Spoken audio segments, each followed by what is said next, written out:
আচ্ছা বলুন তো, আমাদের প্রবাসীদের কি এমন দোষে আমাদেরকে এতটা দোষী করা হয়? আমরা প্রবাসে থাকি, আমরা মেয়েরা কি এতটাই মানে অবহেলিত? কেন এত অবহেলিত? আমরাও তো পরিবারের জন্যই বিদেশে আসি, পরিবারের জন্যই আমাদের বিদেশে আসা। আমরা বিদেশে আসি কতটা ঝুঁকি নিয়ে, আমরা একটা মেয়ে বিদেশে আসি তার পরিবারের জন্য। আমরা জানি যে বিদেশে আসলে কার কপালে কী আছে, কী হবে, এটা কিন্তু আমরা সব জেনে শুনে বিদেশে ঝাঁপ দিই, শুধু একমাত্র পরিবারের জন্য। আর আমরা দেশে গেলে মানুষ আমাদেরকে এমন একটা চোখে দেখে যেন আমাদের মতো খারাপ দুনিয়াতে আর কেউ নাই। কেন ভাই, আমাদেরকে আপনারা কেন এমন চোখে দেখেন? আমরা বিদেশ কি সব মেয়েরাই খারাপ করি? কেউ হয়তো বিদেশে আসছে, খারাপ হয় না সেটা আমি বলি না, খারাপ করে না সেটাও আমি বলি না, কিন্তু সব মেয়ে যে খারাপ করে এটা কিন্তু না। হয়তো 1000-এ 10 জন খারাপ করে।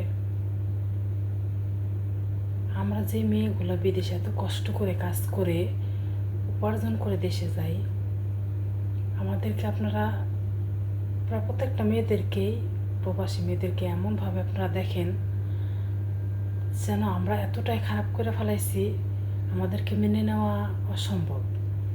আচ্ছা, দেশে কি মেয়েরা থাকতেছে না? যান তো ঢাকা শহরে, গিয়ে দেখেন ঢাকা শহরে রাত্রের 8টার পরে গাজীপুর আরও অনেক জায়গা শুনছি মানুষ বের হইতে পারে না, মেয়ের লাইন ধরে থাকে। কই ওদেরকে তো চোখে পড়ে না আপনাদের? আমরা প্রবাসে আসলে শুধু আমাদের দোষ? কেন ভাই, কেন আমাদেরকে এত দোষী করা হয়? আমরা যখন বিদেশ থেকে দেশে যাই তখন আমাদেরকে কিছু কিছু মানুষ ডাক দিয়ে ওপেনেই বলে যে বিদেশ কী করে আসছিস।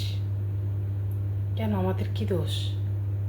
দেখিস নাই, জানিস নাই বিদেশ কী করতেছি, কী না করতেছি, মানে এমন একটা সন্দেহের চোখে তাকায় যেন আমরা বিরাট অপরাধ করে দেশে গেছি। এখনও বলতেছি যে আপনারা এগুলো মন্তব্য করা বাদ দেন। আপনাদের এগুলো মন্তব্যে যদি বিদেশ আসার পরে 10টা নারী খারাপ কাজে পড়ে, ভাবতে হবে আরও 900 নারী মনে করেন যে ভালো একটা কাজে পড়তেছে। সবাইকে এক পাল্লায় মাইবেন না। আমার কথা যদি ভুল ত্রুটি হয়ে থাকে আমার ক্ষমা করে দিবেন। ক্ষমা না করতে পারলে করেন না, ঠিক আছে, কিন্তু এমনভাবে তাকাইবেন না আমাদের দিকে যে আমাদের সম্মানহানি হয়। আমরাও দেশের মানুষের জন্য, মা বাপ, ভাই বোন, আত্মীয় স্বজনদের জন্যই টাকা কামাইতে আসি।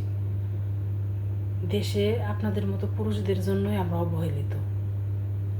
কয়টা ছেলে আছে যে একটা মেয়ের ভালো করে কামাই করে খাওয়ায়, বিয়ের কয়েকদিন পরে বাচ্চা কাচ্চা হয় না। বাচ্চা কাচ্চা যখন হয় তখনই মনে করেন যে আর মেয়ে ভাল লাগে না, কামাই করে খাওয়াইতে পারে না। 100-র মধ্যে 99 ভাগ মেয়েই আজ গার্মেন্টস চাকরি করতেছে। কেন করতেছে? সেই উত্তর কি আছে আপনাদের কাছে? কেন করতেছে? একটাবার ভাইবেন যে কিসের জন্য মেয়েদেরকে কাজ করতে হয়।